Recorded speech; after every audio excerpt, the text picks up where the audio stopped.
Hello friends, আসসালামু আলাইকুম। Solution to handbook of English ডিপার্টমেন্টে আপনাদেরকে স্বাগতম। প্রতিবারের মতোই প্রথমত আমি আবারও আপনাদের সামনে নিয়ে এসেছি অনার্স ডিপার্টমেন্টের কিছু সাবজেক্ট কিভাবে আমরা পড়ব, কিভাবে সেই বিষয়টা আমাদের কাছে সহজ লাগবে সেই বিষয় নিয়ে। আজ আমি আপনাদেরকে লিটারেচার, ক্রিটিসিজম, লিঙ্গুইস্টিক এই সাবজেক্টগুলো নিয়ে সাবজেক্টগুলো নিয়ে কথা বলবো, যেগুলো আপনাদের পড়াশোনার জন্য অনেক সহায়ক হবে।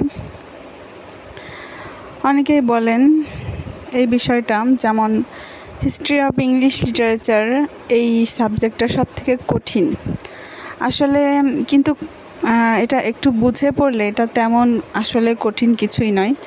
এটা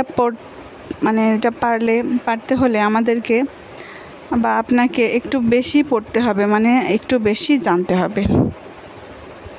এটাই মূলত ইংলিশ লিটারেচারের ফুল হিস্ট্রি এর মধ্যে আমরা পাই। যেহেতু এটা আমাদের দেশীয় নয়, আমাদের দেশের কোনো সাবজেক্ট নয় এটা, তাই প্রথমত আমাদের এটার জন্য এটা নিয়ে একটু কঠিন লাগতেই পারে। অনেকেই বাংলা অনুবাদ কিনে এটা পড়ে, সেটা আগে পড়ে তারপর ইংলিশ টেক্সটটা পড়তে হবে। তবে কেউ চাইলে এডওয়ার্ড অ্যালবার্টের যেই বই, এডওয়ার্ড অ্যালবার্ট, এটার বইটাও পড়তে পারেন। প্রথমত একটা এজ বা পিরিয়ড যদি আপনি পড়েন তাহলে ভালো হবে। আগে বাংলা অনুবাদটা আমরা পড়ব, তারপর ইংরেজিটা পড়ব, তাহলে ভালো বুঝতে পারবো। পারলে নিজেই গুরুত্বপূর্ণ পয়েন্টগুলো নোট করে সংক্ষিপ্ত একটা সামারি তৈরি করব। আমিও এটা করেছি।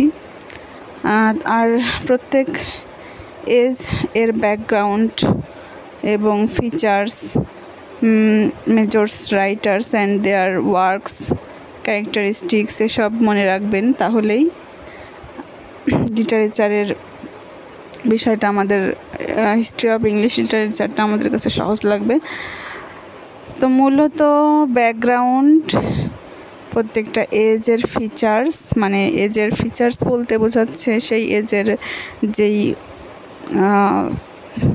বৈশিষ্ট্যগুলো আছে সেইগুলো, এবং মেজর রাইটার্স বলতে যারা হচ্ছে মেন যারা লেখক, তাদের সম্পর্কে আমাদের জানতে হবে, এবং তাদের ওয়ার্কস, কাজকর্মগুলো এবং তাদের ক্যারেক্টারিস্টিক্স, এগুলো মনে রাখলেই ইনশাআল্লাহ হবে।